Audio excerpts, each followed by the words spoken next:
Welcome to Camera Shake Podcast, episode 77. And of course, we have another awesome guest on the show. But before we get there, let me just remind you that if you are listening to the audio version of this podcast, you can not only hear our sultry voices, but also see our lovely faces in full Technicolor over on YouTube. All you have to do is go to youtube.com// Camera Shake, and you'll see us in our full glory.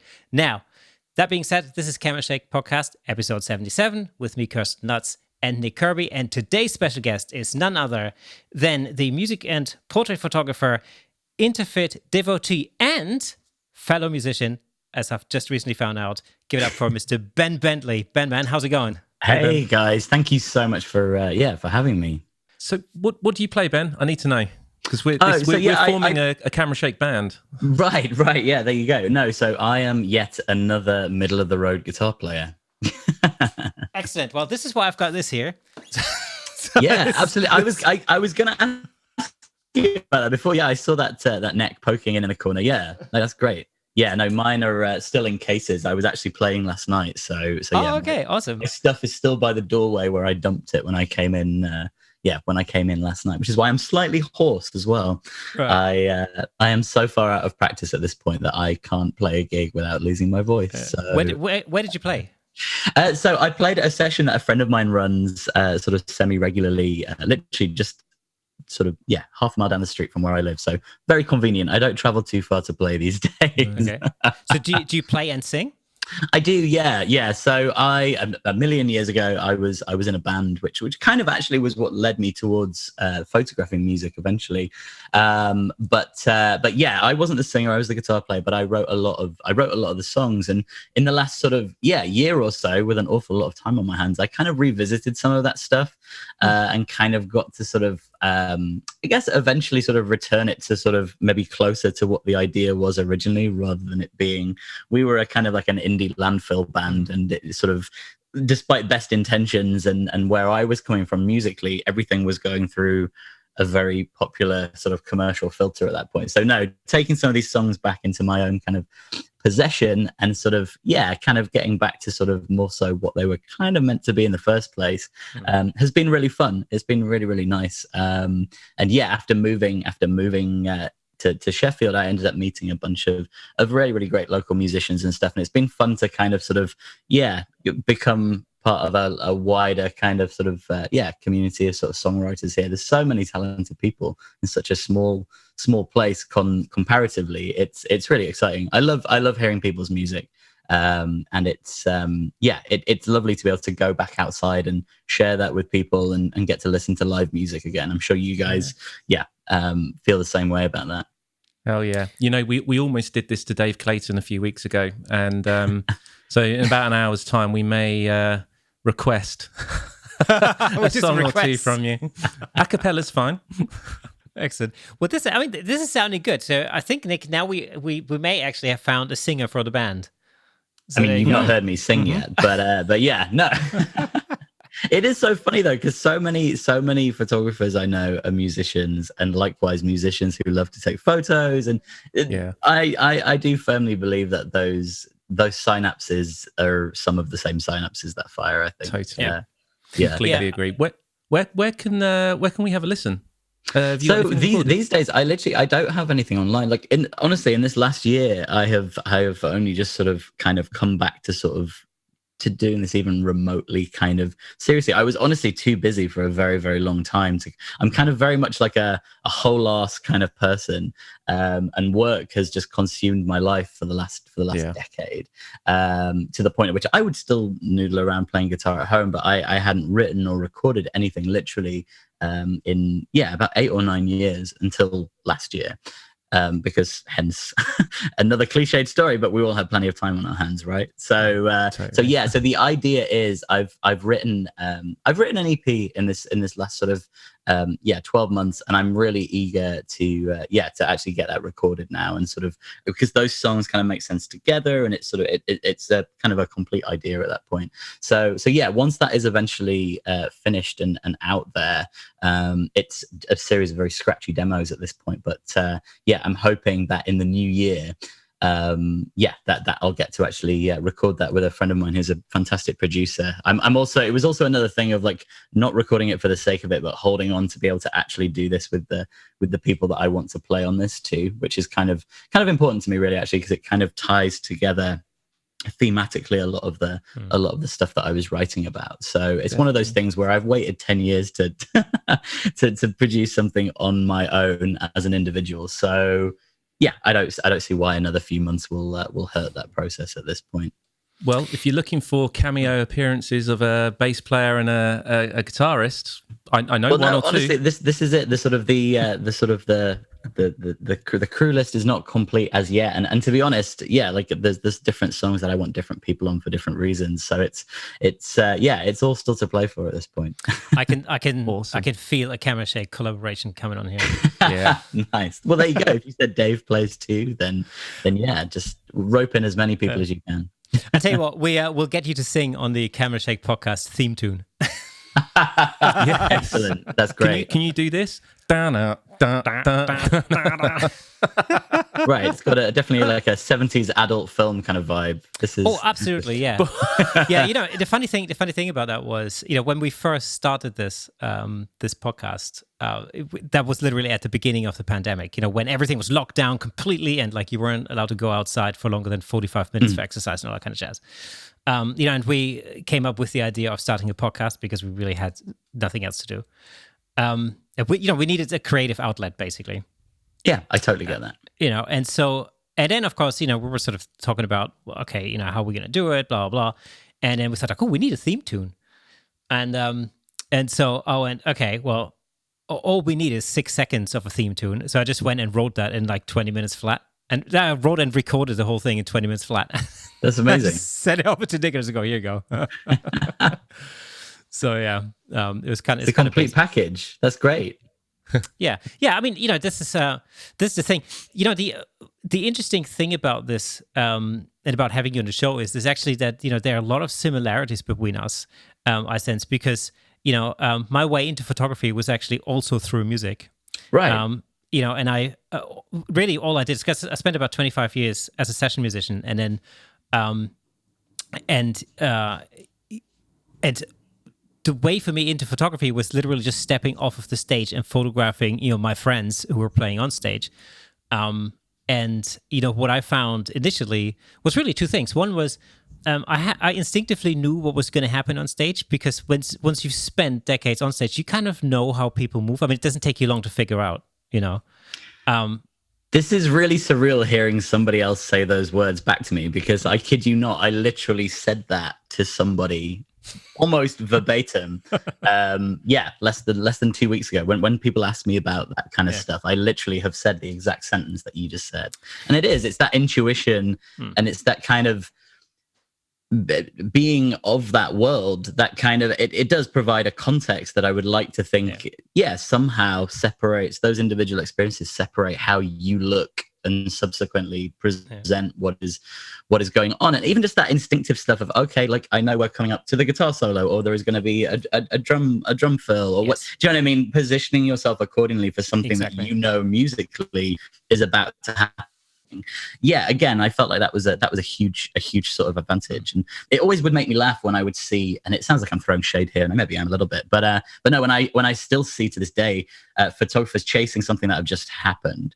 So if somebody does the whole jump or whatever on one side of the stage, and all of a sudden 20 people run to that side, thinking for some reason he's going to do the exact same thing again, right? Yeah. Like, that's not how the world works. Exactly. Unless you're at a punk show maybe and everybody's just jumping all the time. But do you know what I mean? Just silly things like that. And it's kind of like, it is kind of, it was always amusing to kind of to watch that sort of happen in front of you.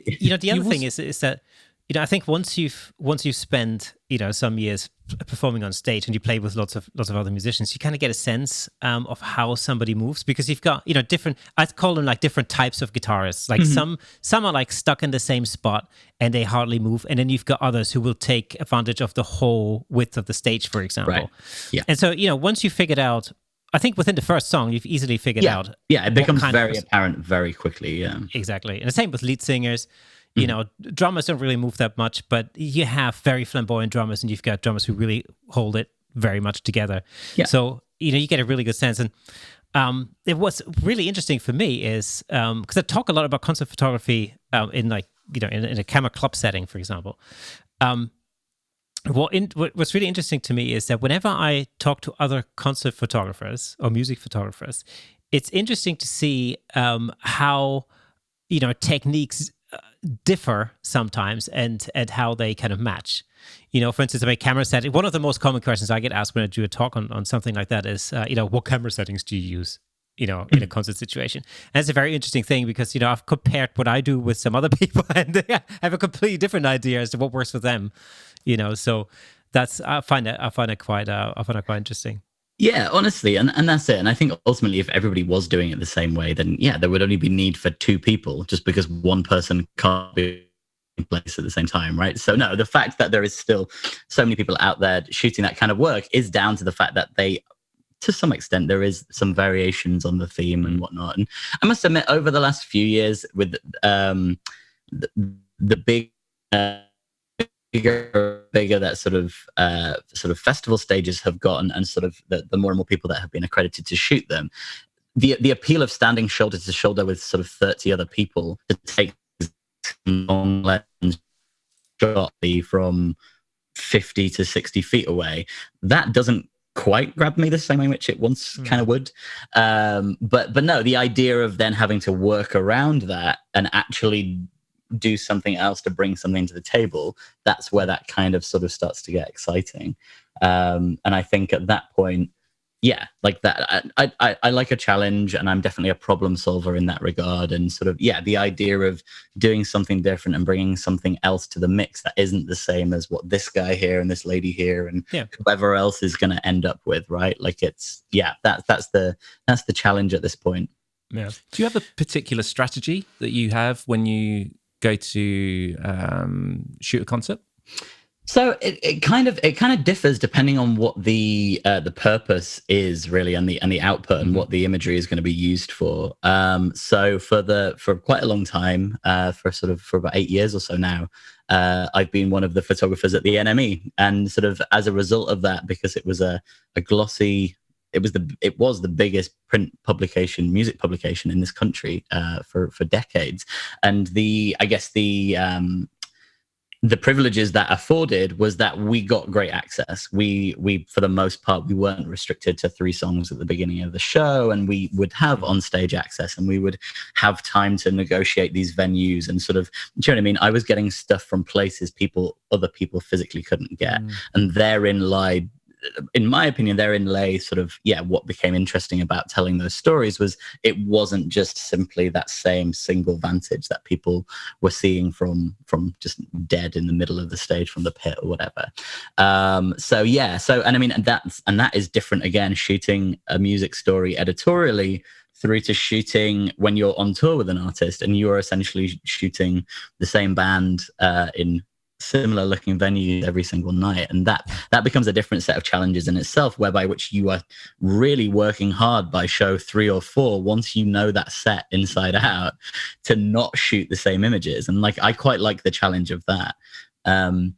There's even been times when I've maybe shot a residency with an artist, and we've been in the same venue for like a week or whatever, and that really does become this kind of this game almost of like, okay, but how can so tomorrow night I'm going to do this, and during this stage of the whichever song I'm going to be here, and it definitely becomes kind of more strategic at that point. But like I said, it kind of does boil down to, okay, who is the client, what is this imagery being used for, and how best do I sort of achieve what they need from these images in the time that I've got to produce them, basically.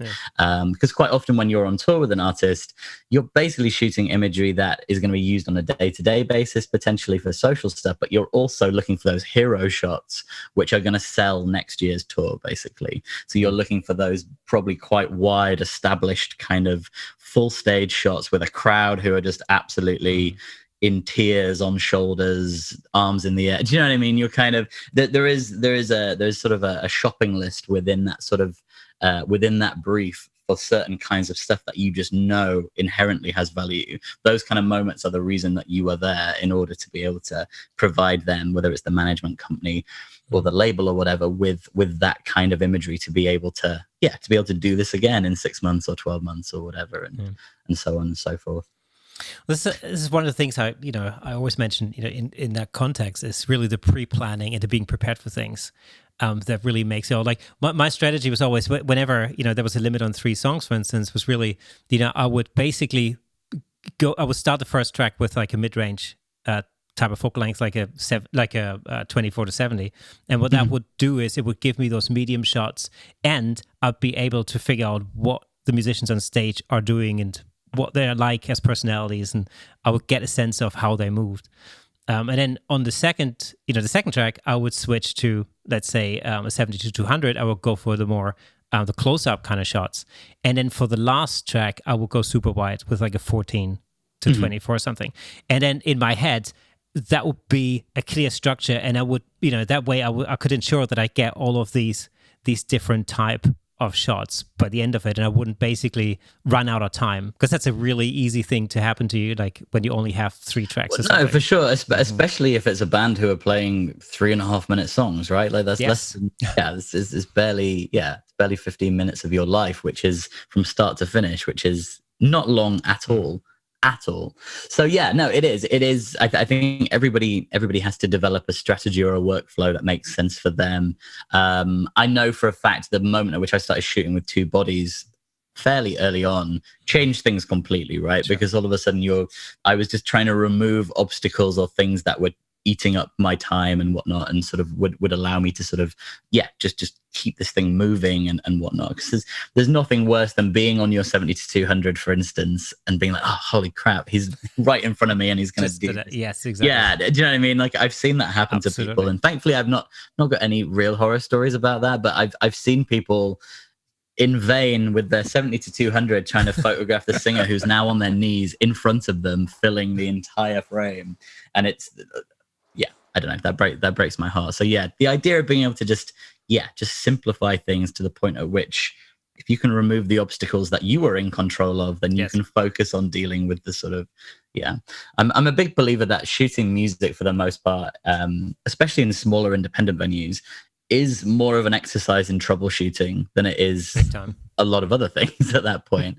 And that was kind of, in some ways, that's kind of what led me to getting really excited about portraiture and being able to light portraiture myself. Was I'd come from this background of trying to freeze action and moments that only happen once in the crappiest of lighting conditions, in small venues in the corner of a basement somewhere or whatever, right, at the back room of a pub or whatever, before you get onto those bigger, nicer, clean lit venues. And it was that idea that, okay, if I can do that, if I am now in control of what is happening, the possibilities are endless, right? And that was kind of what really excited me about sort of, getting to then start to shoot portraiture with musicians. Again, musicians were my way into that. And although nowadays I don't strictly shoot musicians, I shoot a lot of different people from a lot of different walks of life within the work that I shoot. All of that stuff still somehow comes from those days of sort of trying to sort of treat everyday people like rock stars, basically, and sort of present them in this larger than life kind of fashion. And that's not to say that I don't shoot natural light and I don't shoot with available light, because I do. There are moments in which that happens, but for the most part, like I would say that if I had a style at all, it is simply that of trying to elevate something beyond what the eye is seeing, if that makes sense. I am trying to present somebody, whether they're a greengrocer or whether or not they're the biggest rock star on the face of planet Earth. I am trying to present them as somebody, right? Like in the way in which I am lighting them, posing them, and presenting them to you when you look at that image. Now, there's one image in particular. Well, there's actually a range of images I want to talk to you about. There's one in particular that I noticed that really kind of struck a chord with me, and that's where you have your model sitting on a rock in front of the sea, and we'll see that image right here. Yeah, absolutely. Yeah. So this is actually one of my oldest friends in the world. So this was I roped him into and some other friends actually into a campaign that we were shooting for Interfit when the Badger Unleashed came out, basically. So it was within that first year of sort of campaign rollout stuff for that product.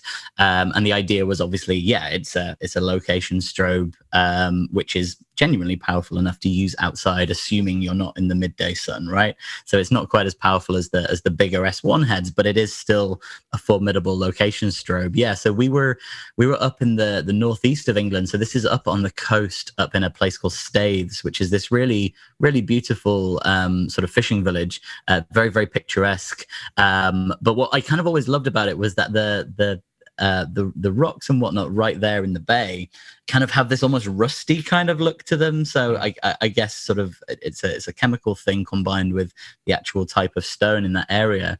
So when we were kind of chatting about this, I'd always kind of wanted to shoot something there because I'd been there quite a few times as a kid and whatnot, and I was quite eager to sort of to shoot some portraits in this bay. And when we were sort of rummaging through the clothes in Alex's suitcase, I saw that shirt and I was like, hang on a minute, that's perfect. Like you're gonna, So between the blue jeans he's wearing, which kind of fit with the grey blue kind of sort of overcast and sort of North Sea behind him, the rusty kind of shirt fit perfectly into one of those kind of sort of happenstance moments. But no, the idea behind this was basically to do just a nice one light location portrait, basically, and sort of to utilize the strobe to bring some sort of drama to this situation. Because this was probably about 4 p.m. in sort of September, right? So this is still reasonably considered as daylight outside, and the purpose was to sort of really show that utilizing sort of the power that this strobe does have, you have got enough there to really sort of walk that ambient exposure down. I'm trying to recall because we did some HSS setups as part of the shoot, but I honestly don't know if this one was. In fact, Nick might be able to tell me because he's looking at the EXIF information. Can you tell me what the shutter speed was? It's not showing that. I think I'd need to bring that into my Mac to see. Okay, no worries at all. I have a feeling that this one, if I'm looking at how sort of intact everything is focus-wise, I get the feeling this was probably at 250th of a second, probably at about f8 or so. So instead of doing the high-speed sync and killing the ambient with the shutter and opening up my aperture, this was more a case of sort of just really controlling the amount of daylight coming in via my aperture instead. I think this was at a point where I was really sort of playing around with, okay, what does full power give me on this significantly smaller but realistically very capable this very capable strobe. I was really pleased with this. There was a number of frames from this setup that got used by Interfit across the campaign, but this one was the one that I really personally kind of liked, and it's been in my book of work ever since then, actually. And like I said, sentimentally, because it's a very old friend of mine as well. I like having real people mixed in there with actors and musicians, because like I said, like I across the editorial and commercial work that I shoot, I do shoot a range of people, and this is quite a good example of what I was describing before, which is like I like this idea of elevating people into something, right? Simply by the nature of how they're presented. You look at this person and you don't know who they are necessarily, but the way I've spotlit him on this rock, I'm telling you he is somebody, right? Like, and it's that power and being able to do that is still fascinating to me and really, really sort of excites me in terms of portrait work. You know, this ties in really well with an episode that we did a few months ago where we're basically talking about balancing ambient light with flash. For sure. And so that's, I think that's one of the reasons why that really struck me, because I kind of thought, well, that's actually exactly what we recreated. Right. So in that episode, we were recreating one of Hannah Cousin's tutorial videos, basically. So right, no, for sure. And so what we did was she shot a similar thing with Pro Photo Gear, and we kind of thought, well, you know what? Not everybody owns Pro Photo Gear, so why don't we just recreate the same thing with the Interfit gear that I use, which, Yeah. you know, there you go. In fact, that is the very strobe that that this was shot for the launch of. Yeah. So, what strikes me is how powerful that Unleashed is. Do you recall whether it was off shot or whether you edited the strobe out? No, so this is the frame is as it is. So basically, and I'll send it over to you. So I've got some behind the scenes just phone snaps that somebody took great. whilst we were doing this.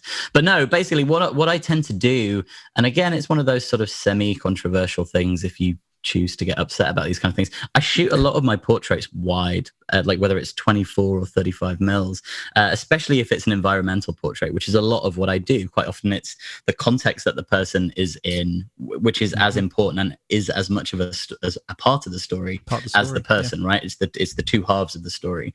So what I do with stuff like this was, I believe this was on so modifier wise, it was a pop-up beauty dish, which is probably maybe 22 inches across, and it had an elasticated diffusion sock on the front of it. So it's a white beauty dish with a white sock. So my aim with that kind of stuff is that at a reasonable distance, it's not necessarily that really dead hard contrast that you're used to from a beauty dish.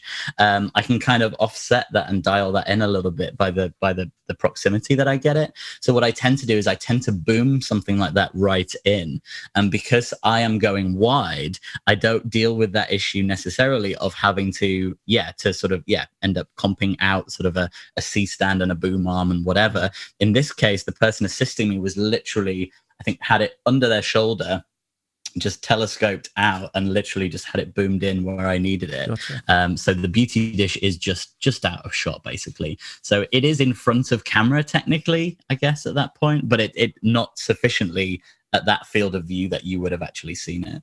And I think early on I was quite eager to figure out ways and means of doing that, because I remember the first time I did actually comp out a C stand with an arm and a reasonable size parabolic on it, and it took me forever. And admittedly, it is one of those things that is a lot faster to do now in terms of the different kind of augmentations you can do to speed up that kind of workflow. But I am not a retoucher per se. I am very, very much excited by having my sort of tonality correct and my look and feel in terms of color palettes. But if I can hand something off to the retoucher that I use very regularly, I would so much rather he did his magic on it, because he does in 2 hours what might take me genuinely 2.5 days to do to the same standard, right? In terms of finishing touches. And so for commercial work, for advertising work, especially if it involves skin, I've worked with a handful of beauty brands, and when you're literally, that is their business, right? Like they are selling skin which isn't achievable in real life. I will always hand that over to Scott and have him work his magic on that, because it is more use for me to be out there shooting and making more work for both of us than it is for me to spend 2, 3, 4 days of my life sat there very sort of methodically and slowly. And I've got a really weird relationship with retouching, in the sense that I can do it and I understand the different principles that I use for the most part, but I just don't take pleasure in it. It's kind of like when people talk about running and they talk about getting past that wall where you then start to enjoy it and you can kind of get lost in it a little bit. But like, no, honestly, I am painfully aware of every minute, every half hour, every hour that elapses whilst I'm working on stuff like that. So for the most part, I will do the post-processing in the sense of the digital darkroom stuff, right? And I will dial in my tones and my colors and whatnot. But in terms of the heavier duty stuff, if it is compositing, or if it's like what I consider to be a beauty level retouch, I'll do basic cleanups, right? But if it is something that really needs a pro finish, especially if it's for commercial campaign work, that is something that I would rather have the right team of people around me, and we produce something. It takes a village, right? That's what people say. And it truly, at that end of things, it sort of does. But no, something like the image we're talking about here, albeit that was campaign imagery, obviously male sort of skin and work and whatnot isn't quite as heavy duty for the most part. Alex has got overall a really good complexion. A lot of his face is hidden by a beard like mine is. So it's kind of, this is one of those situations where the simplicity of this, in terms of it being one light, It's a nice, beautiful location. We didn't set dress it. We chose a shirt that had some nice colors in it. This really is one of those things where you can piece together a fairly powerful shot by just simply just making some basic decisions along the way. I mean, if there's one thing this image has, it's beautiful tone. I mean, the colors are stunning. You know, it's just that kind of palette. That's something that's super important to me. Like it really is. And for the most part, I will shoot for my end goal, my intention, right? So if it is a case of sort of needing to cool something down, I will attempt to do that in camera. Or if it's a case of warming something up, I often do gel my strobes, even if it is just a half CTO or a full CTO, because albeit I have, and we all have, such a range of options available to us now as a result of shooting RAW and whatnot, if I can create as near to the look and feel of what I'm going for in camera, there is something so much more satisfying about that. And especially if I've got a client on set and they're watching the tether come into my laptop or whatever, again, it just helps everybody know that we're on the right track, and that you're to be honest, I found over time that the less imagination you require the people around you to have to employ on set when you are trying to sort of get through a busy day of sort of many setups, if I can get this as close to what they're imagining it needing to look like in camera when they see it come up on the screen, so be it. In a situation like this, I would even probably white balance this upon entry to capture one to give the kind of the overall temperature that you see here. You have that warmth, especially in the shadows, just to kind of to balance this whole thing out. So yeah, like I said, I really would, in most situations, unless time is really of the essence, I would try, like I said, to dial as much of this stuff in camera as possible. And then obviously after that, you're shooting for the shadow play that you know you've got to work with in your dynamic range and whatnot. So other than telling somebody, okay, the contrast might look a little different, I would try and have this looking fairly close to sort of, as opposed to sort of the pseudo Sony mentality of shoot everything dead flat and we'll figure out what this photograph is going to be later on. I'm kind of the antithesis of that, because although I never shot on film professionally at the beginning of my career, I did learn with film. I learned the hard way in terms of, okay, I've wasted 23 of these 24 frames, right? Like I do still have that sort of that niggle in the back of my brain, which is like, okay, we need to meter this in camera and get this exposure to where we need it to be.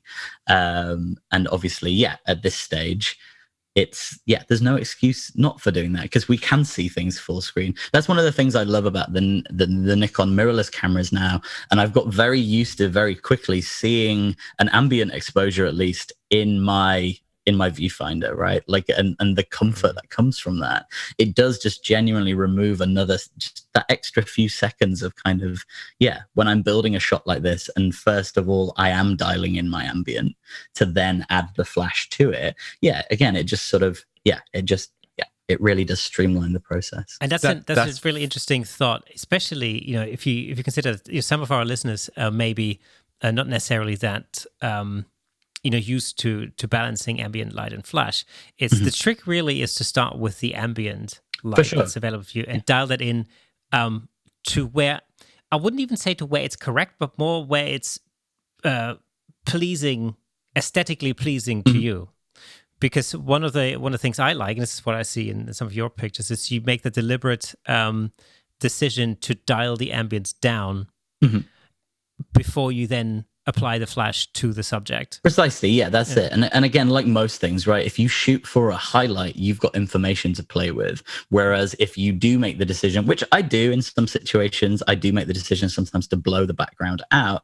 But again, that same decision-making process is in play at that point. I know for a fact if I'm going to do that in camera, I am sending myself down a path whereby which I've not got that information to play with, right? And it all becomes part of building this scene in camera, as opposed to sort of, just being so safe and so flat and so whatever that you then make that decision down the line. I am always making those decisions in the moment, for sure. And I would rather maybe be half a stop under where I would be in a scientific sense, because I know that in the kind of files that I'm getting from these Nikon bodies, that I've got the space pull those shadows and to push those shadows. And that's different even if I'm doing 2 lights versus 1 light. With a 1 light setup, I will maybe underexpose my background a little further because it does create that slightly more dynamic curve when you have got that single light and then you're using effectively the background as the fill. So the underexposing thing, is that something that comes from your experience shooting music? Because I find myself doing that deliberately when I shoot a concert. I always underexpose up to a stop and a half because I know I can get stuff back. I think it is. I think it ultimately is because realistically, my understanding of highlight and shadow came from shooting red lights in a very ugly low light situation, right? So it's kind of, and anybody who's tried to do that immediately now knows where I'm going with this. But once you get down to just the information that is in an individual single color channel, that is probably the most simple and sort of anatomical way that you could almost look at light, right?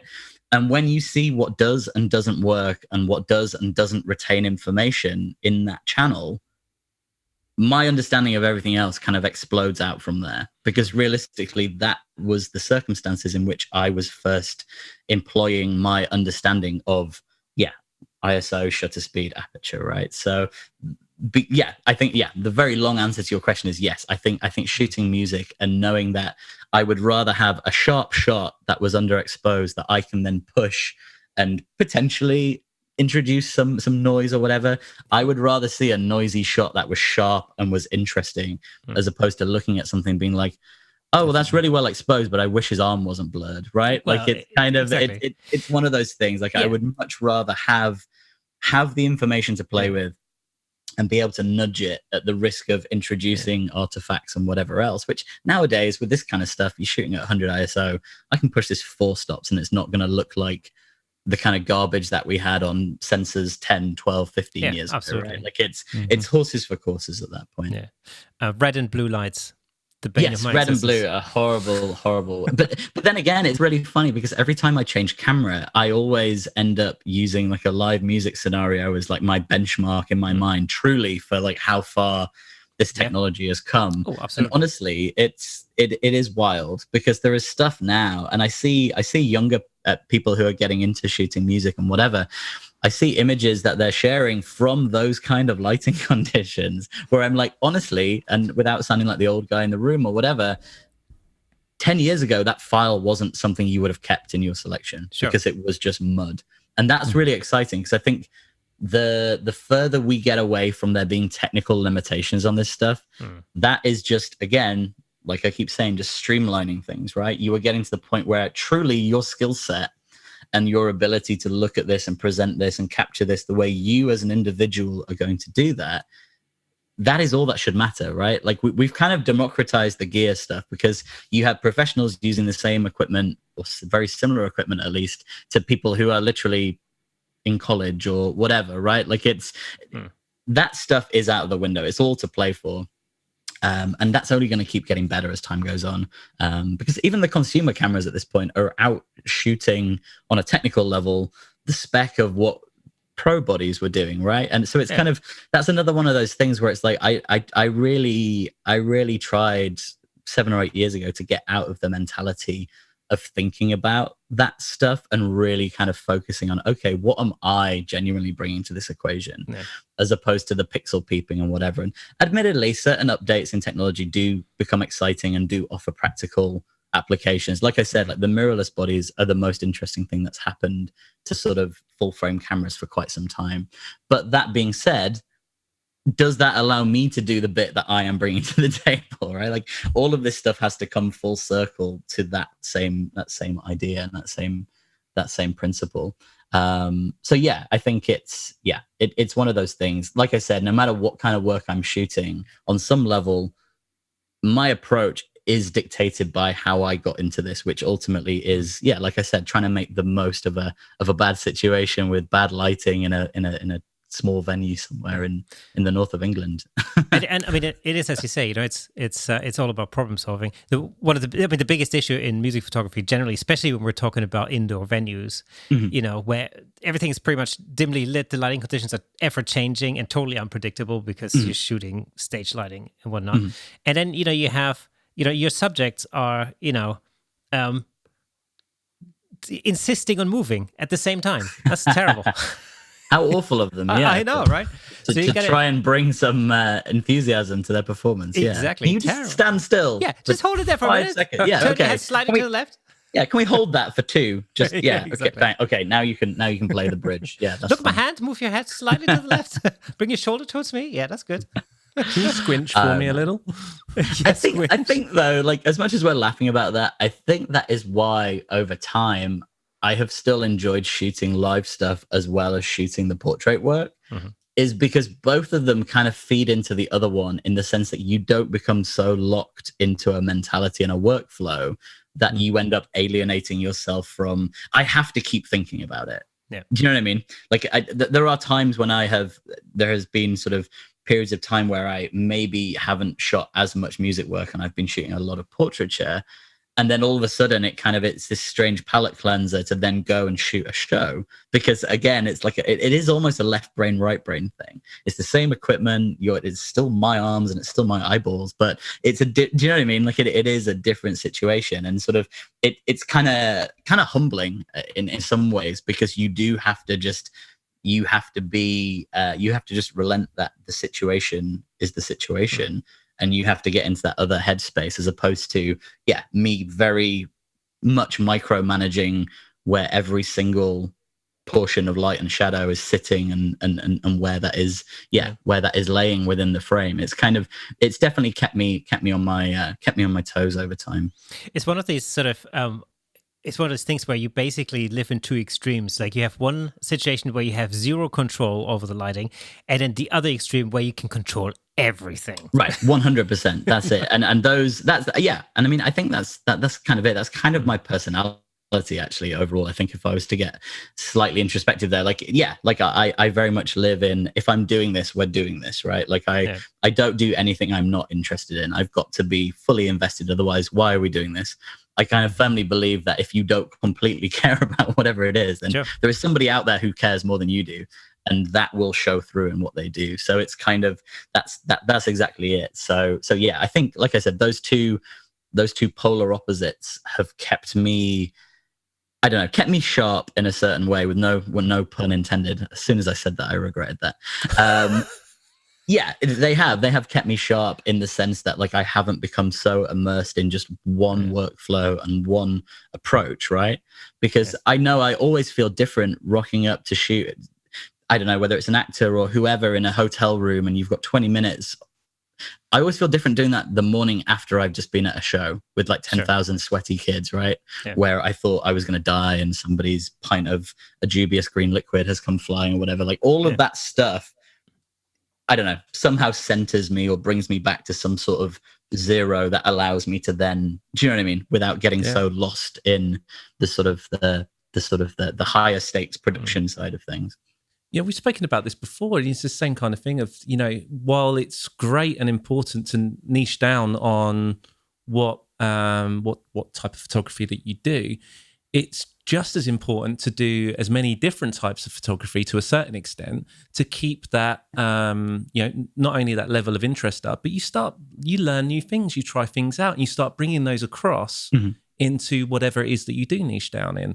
And that's really, really important for it is. For me. It's super valuable. And the majority of people whose opinion I respect, for the most part, photographically speaking, will tell you that. They will tell you that early on in their career, they shot a whole range of different stuff. And they will say exactly what I did just then, that all of those things in some way, inadvertently or otherwise, have contributed something context-wise to what it is they do now.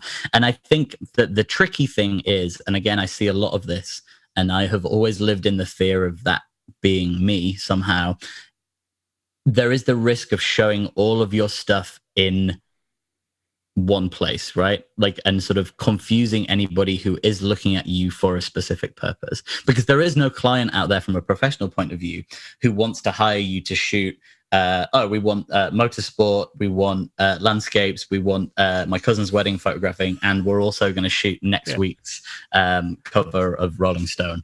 Like that, all of those things don't coexist in the same world. So I'm a big believer in the professional sense of what you show as your work and who you are and what you do has to make sense in the context of one another, right? So I have friends who over time who shot music around the same time I did, but they eventually gravitated away from showing the music work because it didn't make sense to their commercial clients down the line, because that simply wasn't the work that they were getting hired for anymore. And I totally respect that. I 100% respect that.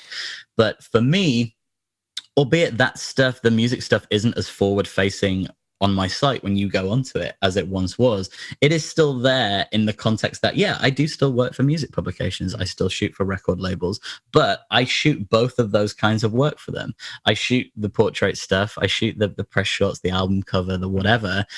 But I also do still shoot live music work as well. So it's kind of, I think as long as that is still being reflected in my output, I think if it was 2 years since I'd shot any live music, then I would be like, okay, I need to decide, is this still something that I'm wanting to get hired for? And B, is this relevant to the people who are hiring me and how I am making a living, right? And then asserting some sort of agency over whether or not, do you know what I mean? Like, you ultimately have to choose that direction. You have to steer the ship in whichever direction it's going to go in. You're absolutely right. Because, I mean, if you want to see a prime example for completely disorganized Instagram, great, for example, all you have to do is just go onto my Instagram at Kersten Nuts. You could see a complete mess of all sorts of Was that just some stuff. shameless promotion there? But let me say this. If you want to see a really organized grid, then just check out my other Instagram, which is at 3 heads in a row, which will basically... the exact opposite. Well, and that's it. And I don't think there's anything wrong with that in the sense that, again, like, I know people who shoot wedding stuff 6 months of the year, but the rest of the year they shoot all kinds of different work. And I think just being able to compartmentalize that and sort of put places allows you that flexibility, because we are all complicated people who have different interests and different whatevers, right? But the same way in which I wouldn't try and get somebody to listen to a song on my photo page, right? Like that's not doing me, the photographer, any favors. And to be honest, it's probably not doing me, the musician, any favors either, right? Because ultimately those audiences may intersect in some fashion, but you are ultimately going to potentially alienate or dilute, if nothing else, and fizzle out any interest that people have in you as this professional who coherently presents what it is they do, right? Like, it's exactly. I mean, it's I want to come back to the point that you made earlier, where you said that it's because we're all complicated beings. It's the sum of all of the different experiences that we have as photographers will eventually basically carve out our own individuality and our own sort of style. Now, one analogy we've used in the past on the podcast is guitar playing, because that's a really good example. Right. As a guitar player, when you start learning the guitar as a kid or as a teenager or whenever, you really start by copying other people. You learn some Hendrix solos, and you learn some Zeppelin, some Van Halen and whatever else, and that's cool. Years down the road, what makes you is the sum of all of these influences, ultimately. And I find that, especially with people who are involved in music, you can match that up with all sorts of different things. Music and portrait go really well together. In fact, again, there are lots of similarities, because I'm a music photographer and I'm also a portrait photographer, and I can totally see where that connection is for you, for example. When I got married some years ago, 4 or 5 years ago, I was looking for somebody to take photos, obviously, but I didn't want regular.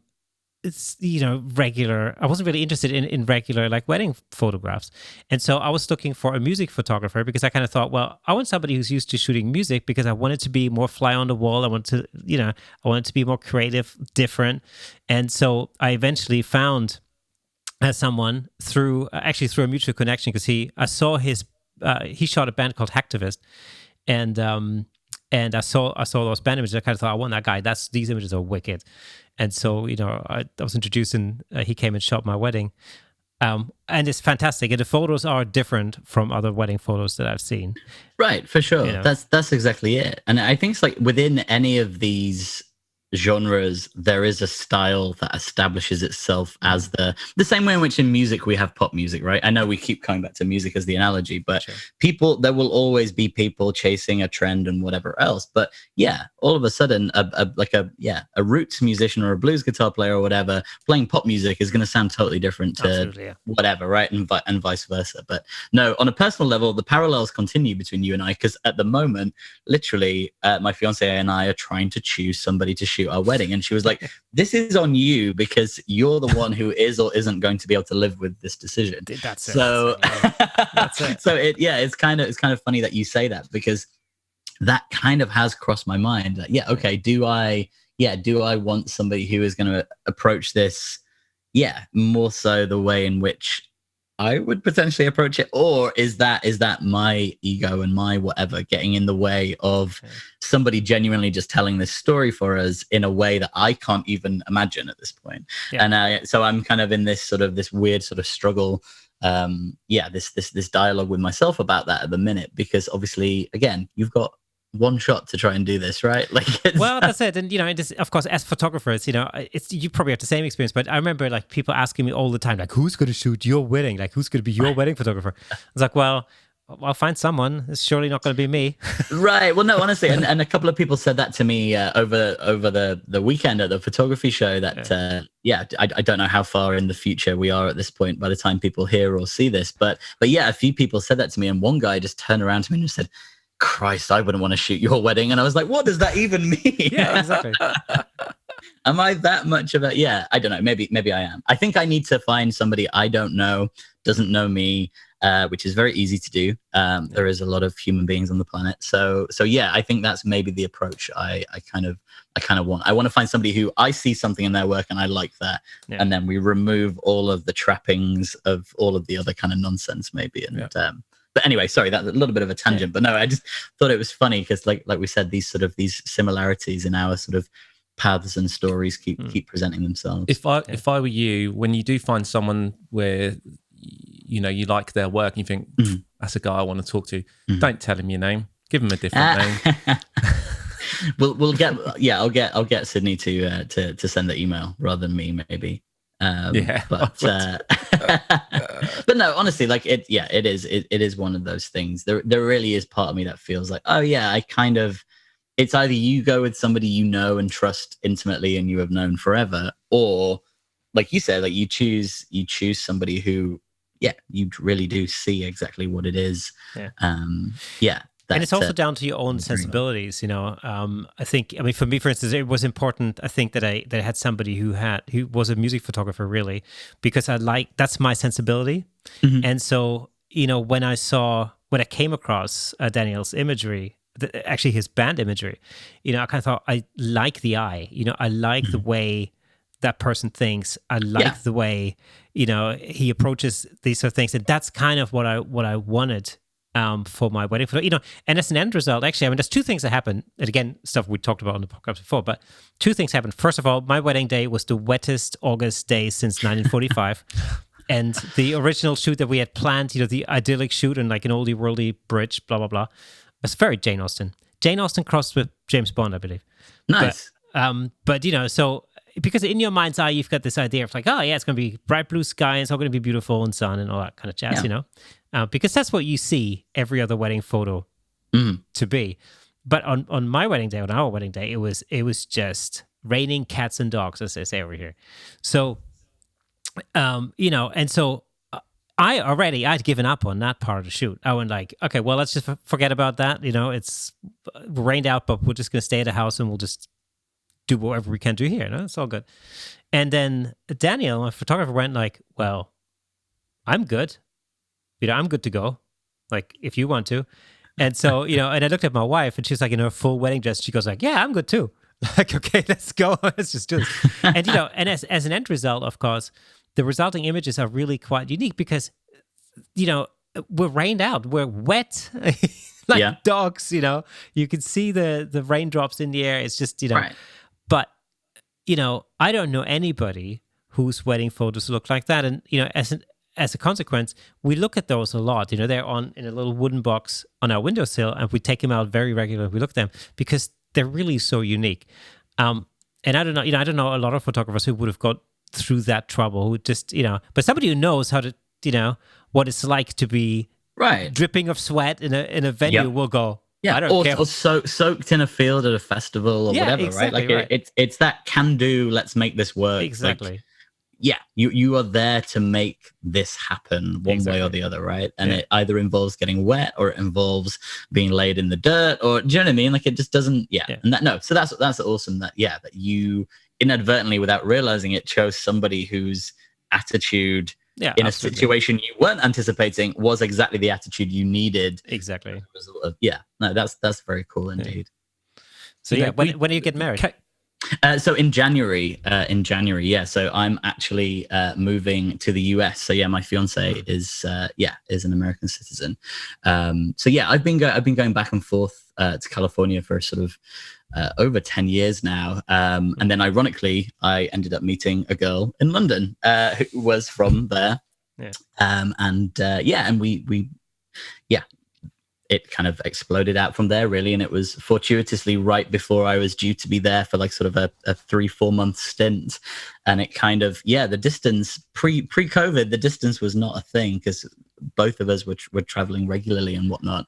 And we were only going sort of these shorter kind of periods of sort of, of not being in the same place. And then obviously, like we said, the pandemic kicked in. I came back here thinking, okay, this is obviously an issue that needs to be resolved and I'll be back shortly and whatnot. But thankfully, the UK never closed its borders. So Sid has been able to to continue to come here for chunks of time and then go back and whatnot. But it's been very weird having to sit on my hands for a little while. It's only as recently as literally just August that my new work visa actually got authorized, and they finally the wheels of things finally started moving enough that actually got sort of processed. So I was back on the east coast of the US for work literally a month ago for the first time in 18 months, and that's the longest I've not been in the USA, like since I was about 18 or 19 years old. Wow. So it was kind of it was very, very, very, very bizarre, but no, the wedding is in January, unless there are any more sort of huge road bumps. But apparently, according to our attorney, we're on track and whatnot. So, just fingers crossed on that front. But I'm sure it will be fine and go ahead as planned. Whereabouts in the States are you moving to? So just north of Los Angeles, Okay. So California's Central Valley, which is beautiful, sort of right by the Sequoia National Forest. Like it's when it's not on fire, it's an incredibly beautiful place. Fantastic. But our ceremony is in April. So we get legally married in January, and we push the ceremony to April because until, again, very recently, the tourist travel ban to the US was still in place. And we kind of were skeptical about having friends and family here book flights for somewhere that legally at that point they weren't allowed to enter. So now that has been lifted. It's going to be exciting to sort of get everyone's travel plans together. And it's going to be nice. It's comparatively quite a small wedding, but it's super important to us that it's actually more so like a week of our friends and family actually getting to spend time together, like with the ceremony kind of in the middle of all of that. So, I think that's why in terms of choosing somebody to photograph and document that, it is a little different to sort of simply one kind of big day, as it were, because realistically it's 30 people spending a few days together rather than it being, do you know what I mean, like 100, 150 people in one building in one day. So it's it is going to be a little different. I love the fact that the parallels do steep to keep continuing here, because one is so half of my family are from Canada, in Alberta, and so when I met my wife over here in London, it turned out that not only is she Canadian, but she was born in the same province, about an hour. An hour and a half away. And so, that's not, well, so it was one of those things. It was kind of my friends, when I told them I'd met this girl from California and whatnot, they were not surprised by that in the slightest. It was when I said, we met on a job that we were both doing in London, she worked with a brand that I was shooting, some campaign imagery with, and we got to know each other and stayed in touch, and sort of a friendship and whatnot developed down the line.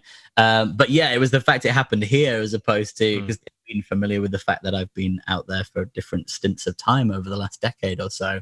So yeah, I don't know, the world works in a really, really funny way sometimes. Yeah, it does. Yeah. I wouldn't change it at this point. Oh, of course.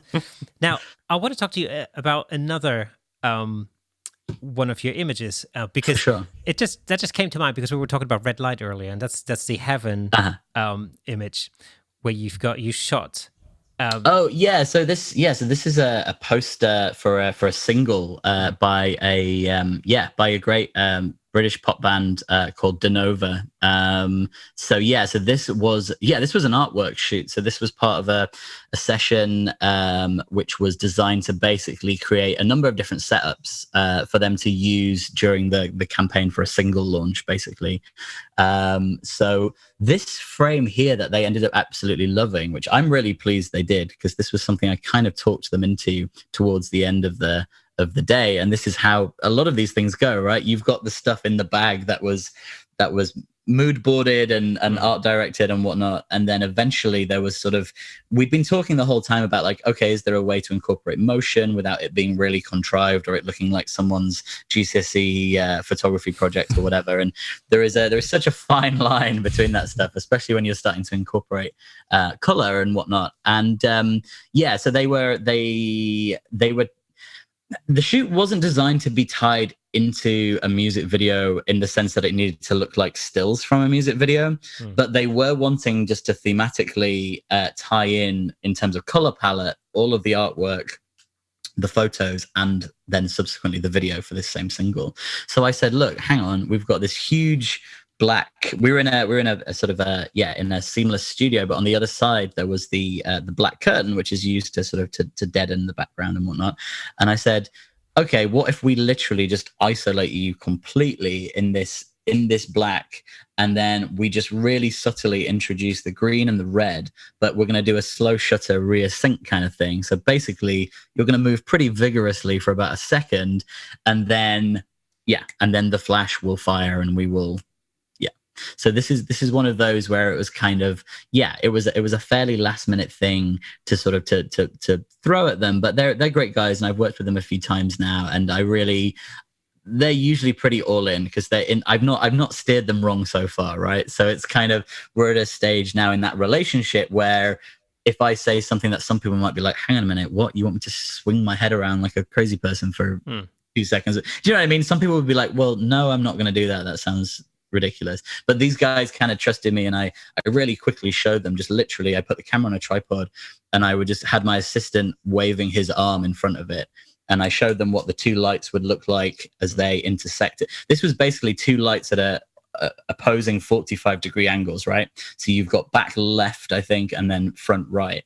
And because the flashes are firing at the end of the exposure on what we call the rear curtain, you basically, any movement you get within the available light, which at this point is just the modeling lights, actually. We killed all the other lights in the room, and the blur you're getting is literally from the available light, from the modeling lights that were gelled. And it just worked. It was one of those things that sort of, we probably shot 6 or 7 frames of this. This, what I want to say, was the second or the third. And I was like, okay, this in my head, even just on screen, just then when I showed them, I was like, this is as close to the idea that I just described to you as we're going to get. What I mean? Like, and it just happened, and it worked, and it was great. What was the shutter speed on this? That is a really good question. I want to say that so initially I tried it with a longer, I think I tried it with like maybe 2 or 2.5 seconds open. And I think in the end, this was actually probably a second or a second and a half. I'd have to pull this up and look, but it's not super slow.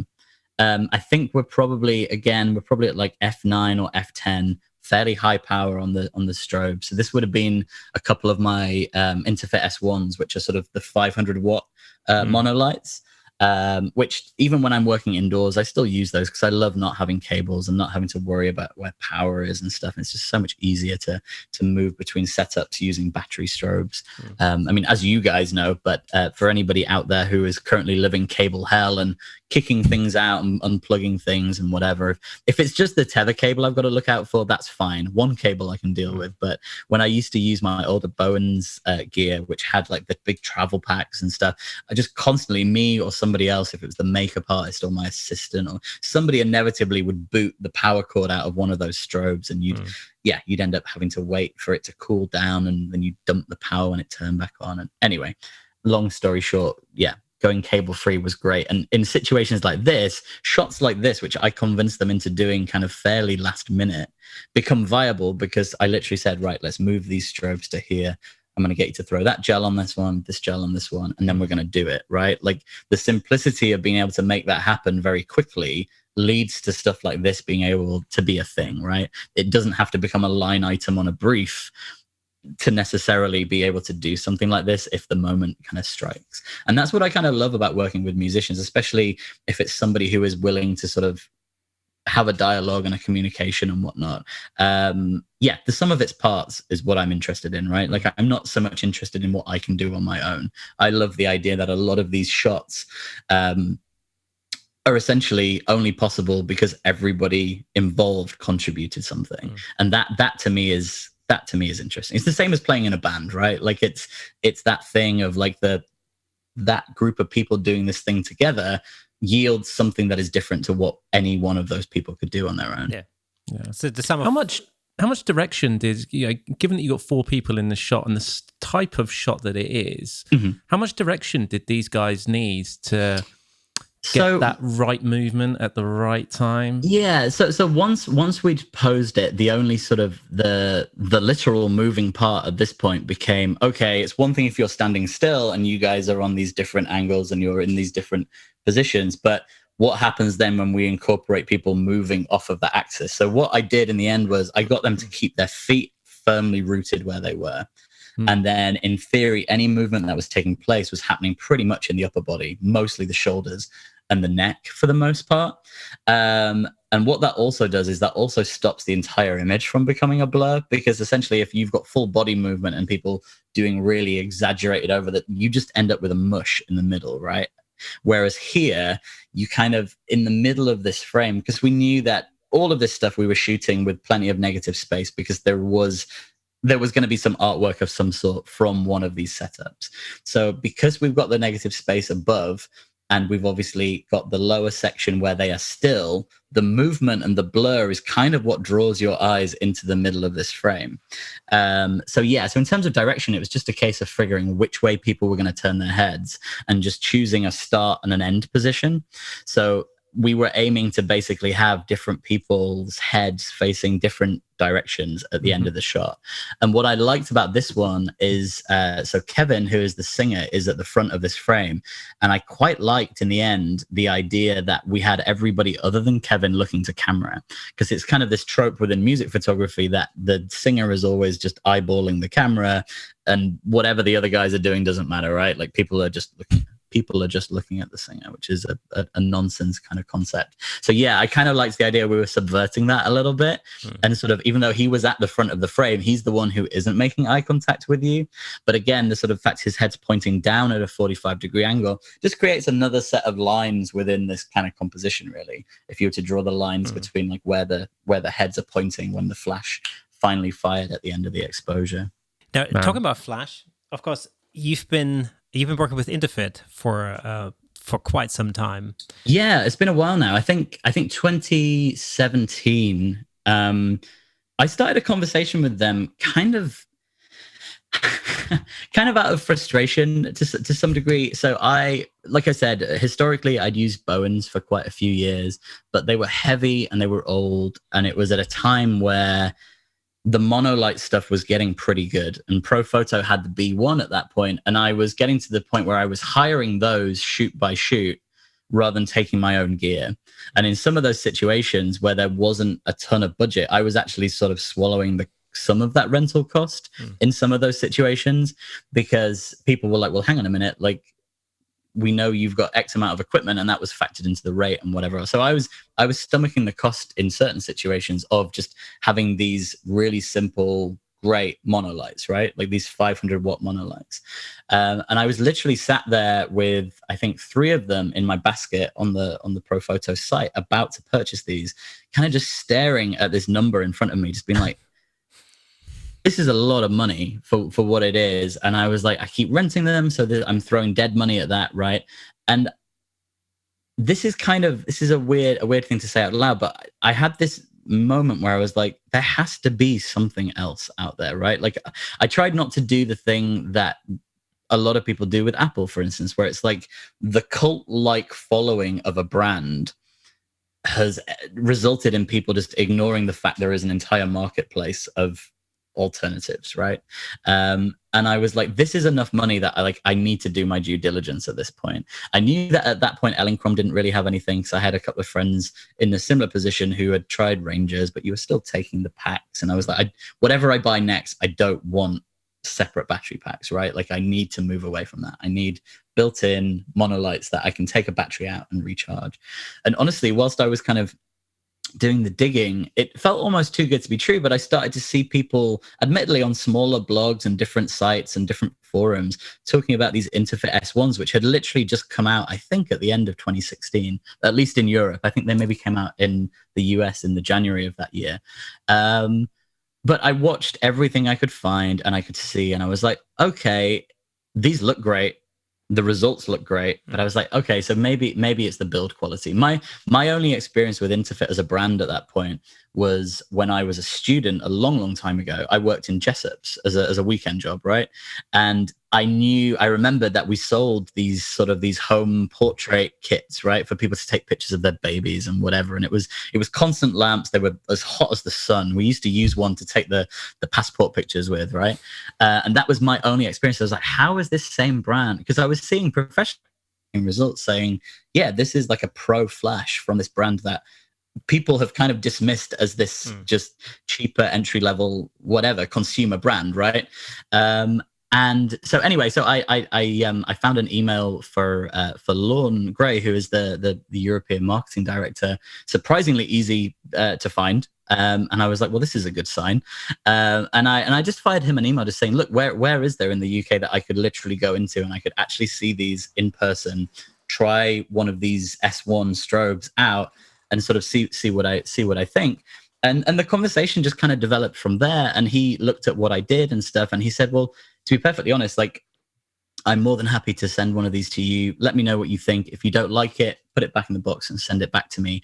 And if you do like it, then let's talk about how we can potentially help each other in this situation. Because he had just taken over that job for Europe, and he was new to the business in that sense. And they were quite eager at that stage to overhaul their ambassador program. Because again, the people they'd had prior to having this pro level flash were people who were maybe more so in line with the consumer stuff they'd been doing. So it was people who maybe shot, that weird kind of crossover kind of stuff where it's not necessarily the rigorous sort of professional use, right? It's the more kind of safe, contained sort of home studio kind of crowd, I guess, that they had before. And anyway, very long story short, I used the S1. I loved it. I realized it was in a metal body, which was the build quality was my last question I had after because you guys know this, when you look at gear online, until you see it, you don't know if it's basically just a plastic bucket, right? Like it could be anything. Things can look great in CG renderings or very beautifully studio lit product shots of different stuff for ecom. But until you physically see it and you feel it and you press the switches and whatever. And honestly, I fell in love with it. And I was like, how is this? At that point in time, I think those heads were sort of somewhere in the region of about £750. And I was like, I could have 2 of these for the price of one B1. Mm-hmm. And at that stage, I was like, okay, so what am I getting for the other £750 with the B1? And the major difference at that point was actually a disadvantage from Profoto's point of view, because that first generation of B1, and somebody will more than likely correct me if I'm wrong, but the versions I was hiring, I could not charge the battery independently of the body for the strobe. I had to plug the whole thing in order to recharge it. So it wasn't a case of shoot, swap a battery, charge a battery. You literally had to stop, plug the whole damn thing in, because it was using it as a cradle to charge it. And I believe they eventually did, that changed, right? That did eventually change down the line. But I was like, hang on a minute, so I'm paying twice the money for something that's less convenient, and it's the same power, it's the same output. It is a metal body. And over time, so like I said, I had this conversation with Lorne. I fell in love with what it could do because it didn't have the cables. It was very neat and sleek, and it was black. It matched my heart and my wardrobe. And honestly, I was sold. And he eventually sort of said, look, we don't have anybody shooting the kind of work that you're doing in the kind of the areas you're doing it for, the clients you're doing it for. How do you feel potentially about sort of coming on board, producing some content with us? And this was right before TPS, I think, in 2017. And he said, we're going to TPS for the first time as a pro-facing brand at that point, with a genuine pro line of products. How would you feel about teaching some demos at our booth and whatnot, and sort of showing people how you use this stuff to create the kind of work that you do? And it sort of, it just spiraled from there. And over the next couple of years, obviously, eventually the Honey Badger, the original wall-powered mains version of that, came out. And that was exciting. I got to be a part of that sort of rollout and stuff. And again, I used those a little bit, but the thing that was always the kind of the drawback was I could only use those indoors, right? Like, and it was cool to have them as additional lights, which worked with my S1s. But I said from the get-go, I was like, this is a fantastic light, but I'm going to say what everybody else is going to say to you as soon as this hits the market, which is there a battery version for this? Is there a battery pack available? Is there a way of making this portable? And sure enough, I'm not saying it was me individually who impacted this decision, but I guess I was the poster boy for this observation. Eventually the R&D guys said, let's look at doing an option. The obvious option is to make this portable, and that's exactly what Kirsten's got right next to him. He's got the Badger Unleashed, which is a 250 watt head, but it's got this great removable lithium-ion battery. So again, getting to be a very small part of the sort of the process of this coming together and whatnot, and then eventually getting to shoot some of the campaign stuff for it was really exciting. Like, it was, Interfit were a great size brand for me, especially at that moment in time, because they were a business that were genuinely, they weren't so big that you couldn't have these meaningful conversations, right? Everything genuinely was a discussion, and ideas were taken on board. Feedback was genuinely desired, as opposed to it just being a sort of we'd love to know what you think, providing you like what it is we do. But genuinely, a lot of the sort of the critiques over time from using stuff and whatever, even down to just like, is there any chance this part could be made of something different, right? Like, is there a way of, all of this feedback was received really, really well, and sort of, it's been really, really nice to sort of be part of that family. I'm hoping to continue that when once I am based in the US, because they are a California-based business. They're I believe they're based out of Irvine in Southern California. So it's been really, really cool to get to do this with them, and it's led to sort of teaching opportunities which I never really had thought about, or I hadn't pursued individually, I guess. Like, I just hadn't made the time to go down that kind of route. But it's been really fun to get to teach workshops. We've done some that were in conjunction with WEX. I did a couple of sessions for them, which it was an introduction to location portraiture, right? So kind of not dissimilar to what we were talking about with Alex Sat on the Rock, the idea of making these really powerful one light real world portraits, right, which feel larger than life. And so it's been a ton of fun. And even as recently as a few weeks ago now at this year's TPS, it was great to be kind of back on stage, kind of genuinely answering people's questions in real time and stuff, as opposed to as amazing as YouTube is, and it's this incredible fountain of information, that real one-to-one kind of, you can ask a human being and get a response in real time, kind of that has been lacking. And as much as I really enjoyed getting to participate in some of the online TPS stuff that they programming that they offered, we did a lot of great kind of chats and whatever. After a certain point, being able to physically show somebody, this is how I do it, this is where I position it, this is where I move it when it's not working the way I want it to, this is how I problem solve it. I don't know, the immediacy of doing it in person was really, really really cool, really refreshing to get to do that again. I tell you what, I really liked especially about the Honey Badger Unleashed. This is really the reason why I got into those originally, was because I had an extension built to my house, which now sort of is my little photo studio, and I needed a strobe that, the extension isn't terribly big, so I needed a strobe that I could get closer to the wall, because we're talking about a situation where every inch really matters. Yeah. And no matter where I looked, everything from a form factor point of view, everything was sort of elongated and it's just stereotypical kind of. Yeah, they're all like a foot long, right? Like exactly. Yeah. And so I kept saying, oh man, I need something like an Alien B, basically. That's what I need. Like an Einstein, that sort of a thing. Yeah. And of course, you can't get those over here, in Europe. So, and then I came across this, and I'm like, wait a minute, that's an Alien B, isn't it? Right. Yeah. That shape is very reminiscent of that. Yeah. And it's perfect because it's cubic. I can get it close to my wall, which is perfect. And it's just super easy. It's super easy to use. Totally intuitive. I mean, you don't need a degree to. No, well, and that's it, and that's what I think is great about these, is like these genuinely can be used at a professional level. Absolutely. And they can be used as part of a bigger kit. But at the same time, there are so many people, because of the price point, and because obviously it's bright yellow, and it's definitely a lot more for the same reason that people keep buying Tether Tools cables, right, which are USB cables at the end of the day. You make it a fun color, and that will get you an awfully long way. It's got a badger on the side. I mean, right, there you go. Like the fun factor is through the roof. And I'm not meaning to sound dismissive, by the way, about the cables, but they are better quality cables. But in this situation, a bright, fun-looking cube-shaped strobe, which doesn't really look, especially in that color, like anything else, right? Like you said, it's got that shape which is familiar to people.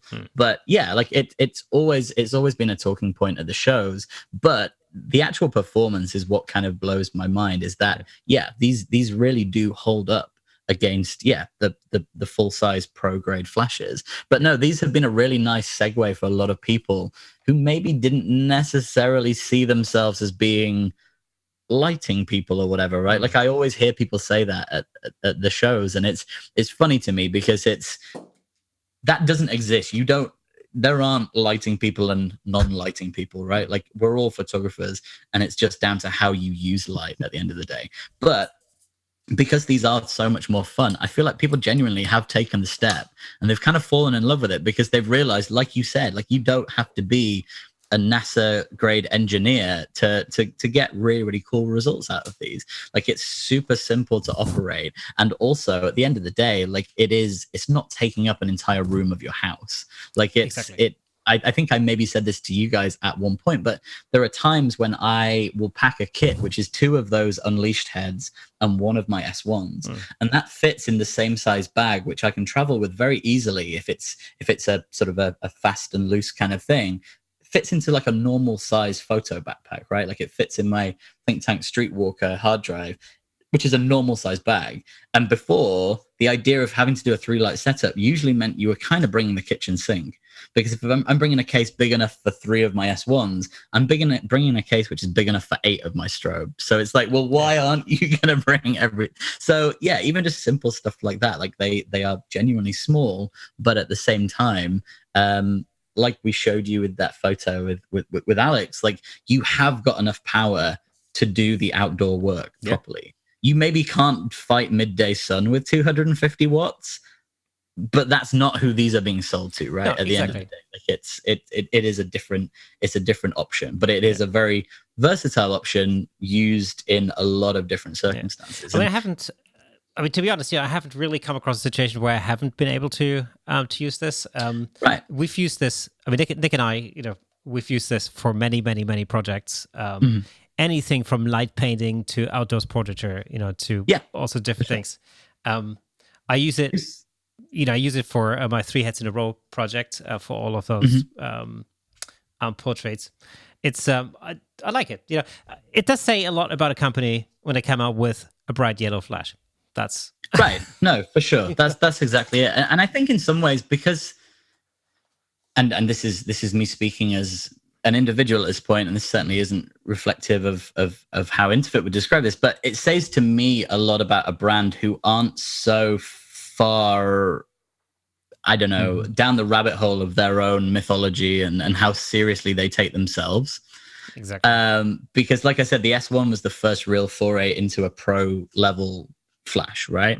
So at that point, they weren't bound by anything, right? They were in a position where, yeah, we can make a really fun, eye-catching looking, pretty powerful portable strobe without people being like, what is, do you know what I mean? Can you imagine if the next iPhone just came out in pink? Yeah, There's exactly. no other colorways. Yeah. It's just bright pink, right? Yeah. Like it's, or green or whatever, right? If it's just that one random color, like they're tied by all the trappings of their own design, right? Like of everything that's happened before that. And like I said, like that's what's been fun about working with a company like Interfit is they are the right size for something fun and meaningful to be able to sort of to happen in those conversations and stuff. So yeah, it's been a lot of fun to be a part of the sort of the campaign imagery, if nothing else, for these new strobes. Well, we certainly had a lot of fun. Play well together, right? They do, yeah. So that's it. So that's the idea, is that both the Honey Badger, the original 320 watt mains version, the Badger Unleashed, which is the one we're talking about here with the battery, and then the S1 strobes, all of those are compatible with each other. So they're part of this same sort of ecosystem, as they call it. So they're operated off the same trigger in theory. So it's great. And you've obviously, the Unleashed also supports high speed sync as well. So even if you're doing HSS on the S1, these guys can still keep up because it's the same technology basically to be able to do the higher speeds. And of course, with the Bones Fit, I mean, all of your general accessories will fit. So that was the other thing as well. So going back to sort of that very initial kind of bit of research I was doing, it genuinely was interesting to me that, oh, well, I've got all of this Bones Fit stuff, right? So rather than having to buy adapters or having to throw the baby out with the bathwater and get a whole bunch of new modifiers in general, initially, when I thought I was going to be buying myself a set of these, the idea that I didn't have to replace everything accessory-wise was really cool. But over time, obviously now, I think there is a Profoto ring, there's an Elenchrom ring, there's even a Broncolor one now as well. So pretty much any modifier you've got from the big kind of players in the lighting industry, you have an option to be able to reverse engineer those. But over time, I came to sort of really, really like some of the modifiers that Interfit were making, especially when they started producing sort of their pop-up octas and stuff. Because a lot of the stuff I had was sort of just the old school, okay, we're doing rods into a speed ring, and that takes time. And obviously, because a lot of what I shoot is location portraiture, it's sometimes the difference between sort of like actually making the decision as to whether or not you're going to do a lit setup or not, right? Because if you're going to waste 10 minutes of the 15 minutes you've got by having somebody put 16 rods into a ring, do you know what I mean? It's these like I said, anything that can streamline the workflow. So eventually I was like, well, no, you guys have the modifiers as well, and they're also comparatively like great value.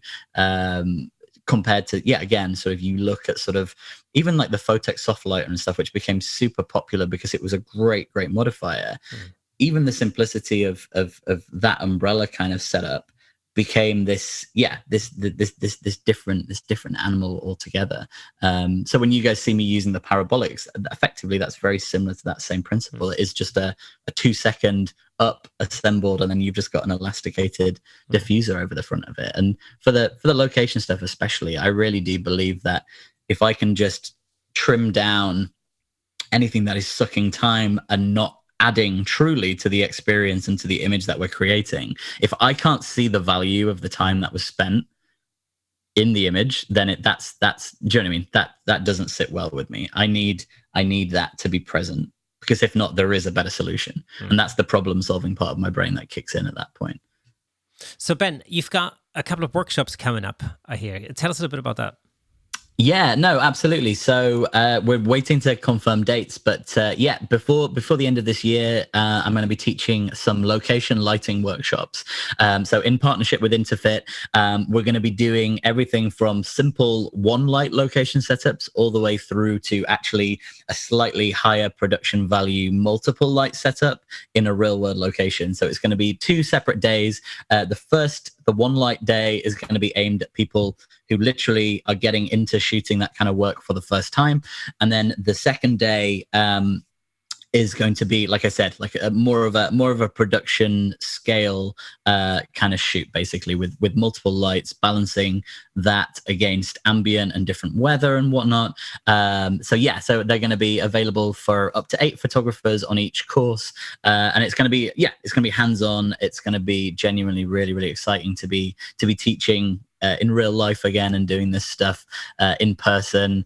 So keep your eyes peeled on socials and whatnot, and as soon as we can announce the dates and locations, I will be doing that. But I'm looking forward to doing that again, because they're always super rewarding, and you get to know people over the course of a day, and it's really cool to see them figure out certain things and have little light bulb moments where they know how they can then factor this into what they do.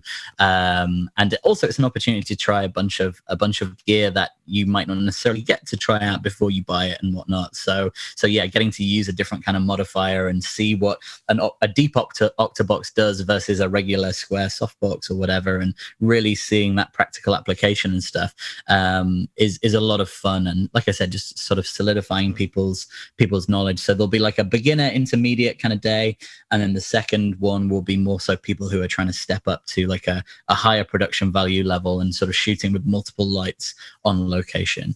I will keep you guys posted as soon as we can announce those dates. And of course, awesome, you will find all of Ben's social media links in the description of this video or podcast. That being said, Ben, thank you so much for coming on the show and talking to us today. Thank you guys. Thank you for having me and letting me ramble like the crazy man that I am. Fantastic. Well, that is it. We've come to the end of Camera Shake Podcast episode 77 with Ben Bentley as our special guest today. And remember, if you are listening to the audio version of this podcast, you can hop over to YouTube where you can see our faces in full Technicolor. And lastly, if you are willing to join the Camera Shake community, just head over to camerashake.com, hit the join the community button. It'd be fantastic to see you there. We will not bombard you with countless newsletters and such, but once in a while there'll be some behind the scenes stuff that you'll be privy to see. So that's it, the end of episode 77. We'll see you again next Thursday.